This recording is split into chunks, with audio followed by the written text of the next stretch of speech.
If your Samsung S10 screen has suddenly turned black and white or grayscale, don't panic today. I'll show you exactly how to fix it in under 2 minutes. This issue is often caused by grayscale mode, wind down mode, or power saving settings being accidentally enabled. It's not a hardware issue, so no need to worry. First, go to Settings.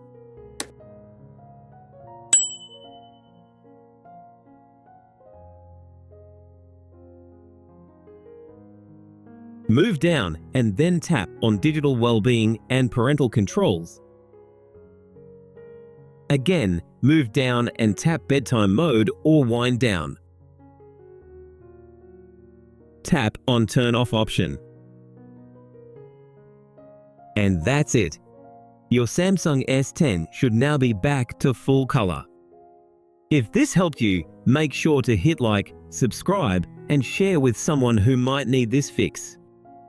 Drop a comment if you have any other Samsung issues you want solved.